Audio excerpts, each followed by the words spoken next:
अर्नब गोस्वामी की जो chats viral हो रही है, जो पुलवामा अटैक के बाद जो जश्न मना रहे हैं, टीआरपी को लेकर जश्न मना रहे हैं, जो राष्ट्रवाद का नाम पर पूरा शो चलाते हैं और खुद इस तरह के मामले में जो है फंसते हुए नजर आ रहे हैं, तो जो जज है उनको खरीदने तक की बात हो रही है। कैसे आप देख रहे हैं इस पूरे मामले? देखिए अरुण जी, ये बहुत ज्यादा गंभीर मसला है। लोग चाहे इसको साधारण रूप में ले सकते हैं, लेकिन ये बड़ा गंभीर मसला है। और इसकी गंभीरता का एक आप उदाहरण इससे भी देख सकते हैं कि जो लोग कल तक बीजेपी के मंत्री, बीजेपी आरएसएस के जो लोग जो जिस समय इसको अर्नब को गिरफ्तार किया था, उस दौरान इसके पक्ष में आके लगातार बयान दे रहे थे, आई सपोर्ट अर्नब गोस्वामी, ये लोकतंत्र पर हमला है, पत्रकारिता पर हमला है और ऐसा हम होने नहीं देंगे, ये नहीं होने देंगे। आज उन सबकी जुबान पर ताले लगे हुए हैं। तो प्राइमा फेसी यानी फर्स्ट इंस्टेंस में यही अपने आप में इतना बड़ा सबूत है कि यह बहुत गंभीर मसला है और देश की सुरक्षा से जुड़ा हुआ, देश के मान सम्मान से जुड़ा हुआ मसला है। और सबसे बड़ी बात, हमारा एक भी साथी, हमारा एक भी जवान कहीं भी किसी भी जगह शहीद होता है, हम सबका दिल रोता है, सीना फख्र से जरूर ऊंचा होता है, लेकिन वो हमारे बीच में गया है, हमारी रक्षा करते हुए जाता है, हमें उसका दुख होता है, देश रोता है। जिस समय पुलवामा में यह अटैक हुआ, 44 जवान जब हमारे सीआरपीएफ के शहीद हुए, पूरा देश रो रहा था, पूरा देश इस बात के लिए दुख मना रहा था कि इतनी बड़ी घटना हुई। और इससे भी ज्यादा दुख दिया था कि सरकार की तरफ से कोई ऐसी कार्रवाई नहीं की गई। 1.5 साल बाद भी जो चार्जशीट फाइल की गई है, वो भी रद्दी के टुकड़ों के अलावा कुछ नहीं है। ये स्थिति है। और उन्हीं शहीदों में आप देखिए ना कि, और वैसे भी इसके अलावा भी एक व्यक्ति भी की अगर उसकी भी, साधारण व्यक्ति की भी अगर मौत होती है, उसकी हत्या होती है, दुख होता है।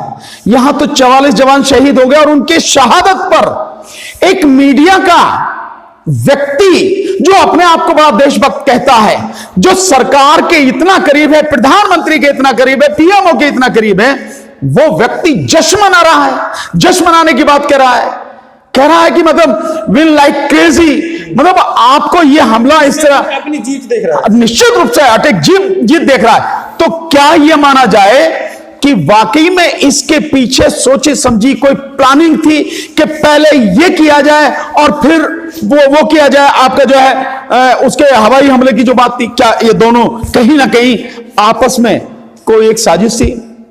मुझे तो आज ये लगता है कि पुलवामा अटैक जो 14 फरवरी 2019 को हुआ और उसके बाद में 3-4 दिन बाद ही मैंने ये बात कही थी कि ये सब कुछ बीजेपी ने सोची समझी साजिश के तहत किया है।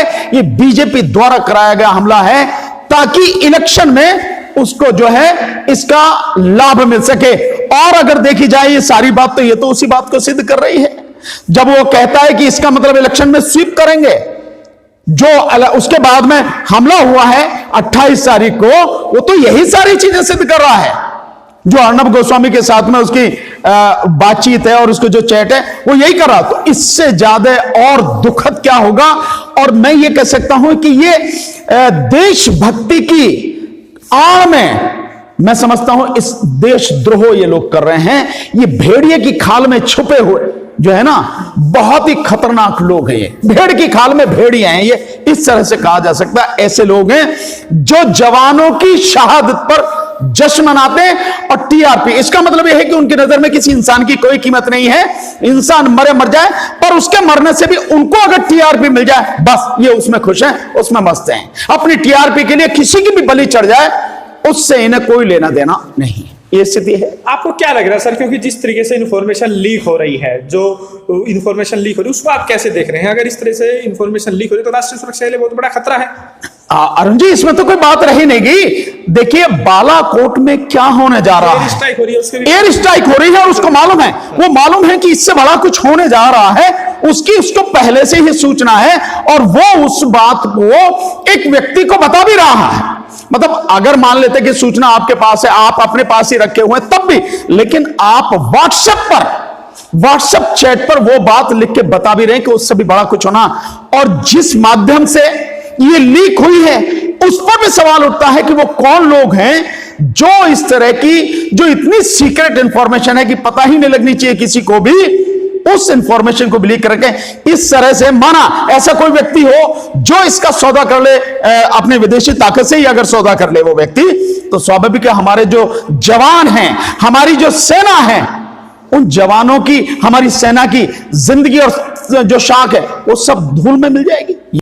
इस तरह जो ऐसा व्यक्ति है उसके लिए क्या सजा होनी चाहिए, मैं समझता हूं दोस्त को सोचना चाहिए।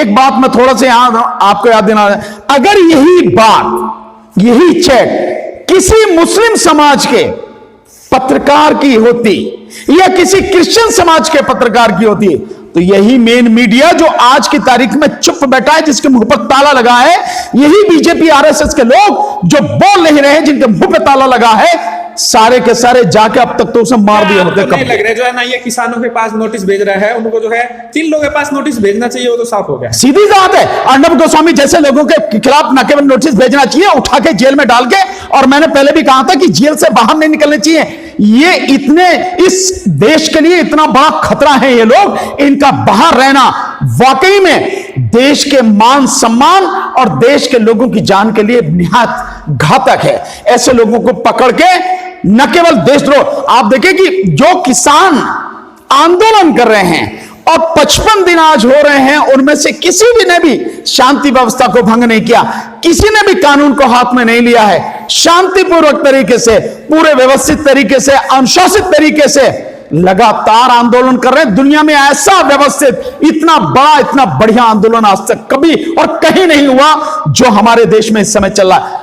उस आंदोलन के लोगों को, उस आंदोलन के नेताओं को, उस आंदोलन में शामिल होने वाले संगठनों को, पत्रकारों को, कलाकारों को नोटिस भेजे जा रहे हैं देशद्रोह के।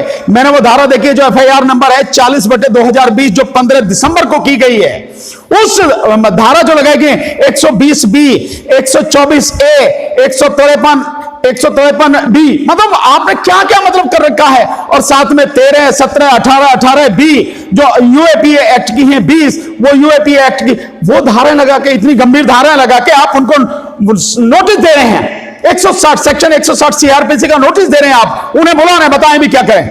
और ऐसे लोग इनके खिलाफ क्यों नहीं कार्रवाई कर रहे हैं? मैं समझता हूं इससे ज्यादा गंभीर कोई मुकदमा है, आप अपने आप ही एफआईआर कर लेते हैं। क्या एनआईए को नहीं चाहिए, जिसको राष्ट्रीय सुरक्षा की जिम्मेदारी, इस तरह के जो मैटर उनमें इन्वेस्टिगेशन करने की, वही एनआईए, जिस एनआईए ने जो भीमा कोरे गांव का जो मुकदमा, फर्जी मुकदमा, झूठा मुकदमा, उसमें बिल्कुल बेगुनाह लोगों को, झूठे लोगों को, 83, 84 साल के लोगों को, वरवरा राव हो, चाहे जो आपके फादर स्टेन स्वामी हो, चाहे आनंद तेल तुमड़े साहब हो, चाहे आपके जो गौतम नौलखा हो, चाहे सुदामा, ऐसे लोगों को गिरफ्तार, बेगुनाह लोगों को। मामले में अर्णब गोस्वामी ने जो खेल खेला है, जो आर भारत ने, जो टीवी ने जो खेल खेला है, वो कह रहे हैं कि इसके पीछे कांग्रेस और पाकिस्तान का आता है। इसको आप कैसे देख रहे हैं? नहीं, जो व्यक्ति वर्तमान प्रधानमंत्री के करीब हो, वर्तमान प्रधानमंत्री क्या कर रहे हैं वो सारी चीज उसे मालूम हो, पीएमओ क्या कर रहा है वो सारी चीज उसे मालूम हो, पीएमओ के माध्यम से उसे मालूम हो रही है, पीएमओ को जो अपनी जेब में रखता हो, और आगे आने वाले में कौन मंत्री बनेगा, कौन हटेगा, क्या होगा, क्या नहीं होगा, जिसको ये सारी चीजें हो, उसके लिए कांग्रेस को दोषी दोगे आप, पाकिस्तान को दोषी दोगे आप? उसके लिए तो खास ये बीजेपी सरकार, मोदी सरकार और स्वयं प्रधानमंत्री मोदी और गृह मंत्री, यही सारे लोग जिम्मेदार। मैं तो इसीलिए बार बार कहता हूं कि इस देश में अगर सबसे बड़ा आतंकवादी कोई है तो प्रधानमंत्री नरेंद्र मोदी और गृह मंत्री अमित शाह, यही लोग हैं। और जब ये सारी चैट आ रही है, इससे आपको पता लग रही है कि देश के लिए खतरा किनसे है। कोई कार्रवाई होगी? नहीं, मैं नहीं समझता कि कोई कार्रवाई होगी। अगर कोई कार्रवाई होगी तो भैया सुप्रीम कोर्ट है, उसे बचाने के लिए उसकी बेल एप्लीकेशन तुरंत सुन ली जाएगी, चाहे एप्लीकेशन में कितनी भी खामियां हो, बेल दे दी जाएगी। उसके पास तो सब कुछ है। जो जजों को खरीदने की बात करता हो, सुप्रीम कोर्ट जिसकी जेब में रखी हो, सुप्रीम कोर्ट से जिसे तुरंत रिलीफ मिल जाता हो, पीएमओ जिसकी जेब में रखा हो, उसके खिलाफ क्या कार्रवाई होगी? मुझे तो नहीं लगता। अगर कार्रवाई होनी होती तो अब तक तो कार्रवाई हो जाती, लेकिन अभी तक कोई कार्रवाई हुई नहीं है। हां, यह अलग बात है कि महाराष्ट्र सरकार या महाराष्ट्र पुलिस जो है वो उस सारे मामले को, गंभीरता को देखते हुए मामले की, वो कार्रवाई करे तो वो एक अलग बात है। मुझे नहीं लगता कि सेंट्रल गवर्नमेंट की क्या लग तरफ रहा है, से जो राष्ट्रवाद का जो ढिंडोरा पीटा गया, ये कौन सा राष्ट्रवाद ये है कि देश के ऊपर जो खतरा है, देश के ऊपर हमला हो गया है, उसके बाद उसको वो अपनी जीत बता रहे हैं कि इससे टीआरपी आएगी, इससे जो है लोग हमें ज्यादा से ज्यादा देखेंगे। ये कौन सा राष्ट्रवाद है? सबसे बड़ा सवाल यही है। नहीं, देखिए अरुण जी, सब राष्ट्रवाद के एक अंदर, राष्ट्रवाद के लिफाफे में, या यूं कहो कि राष्ट्रवाद की पैकेजिंग में, ये इस देश को बर्बाद करने का काम कर रहे हैं और कुछ नहीं। ये कोई राष्ट्रवाद नहीं है, ये सीधा सीधा राष्ट्रद्रोह है, देशद्रोह है, और कहो तो आप ये सीधा सीधा आतंकवाद है। और मैं मानता हूं कि इसके खिलाफ कठोर कार्रवाई होनी चाहिए, ताकि ऐसे लोगों को सबक मिले और ऐसे मीडिया कर्मियों को और इनसे जुड़े हुए जो भी लोग हैं, सरकारी कर्मचारी हो, अधिकारी हो, मंत्री हो, सबको। लॉयर है, आपके हिसाब से कि क्या मामला बनता है? मैं समझता हूं कि जो ये सारी चीजें धारा लगाई गई 120B 124 है और ये 153 है, 153B वगैरह, सारी की सारी, ये सब कुछ सारी इनके खिलाफ बनती हैं। साथ में आतंकवाद की जितनी भी धाराएं हो सकती हैं कठोर से कठोर, वो सारी इनके खिलाफ बनती हैं। इनका न केवल लाइसेंस रद्द होना चाहिए, टीवी पूरी तरह से बंद होना चाहिए, और इनको और इसके साथ जितने भी लोग शामिल हों, चाहे पीएमओ के लोग हों, चाहे मंत्री हों, चाहे जो भी लोग हों, सबके खिलाफ ये कठोर कार्रवाई होनी चाहिए और इनको तत्काल जेल में डाल देना चाहिए। मेरे विचार से ये है। ठीक है, तो ऐसे मेरे साथ भानु प्रताप जी, जिनसे हमने बातचीत की।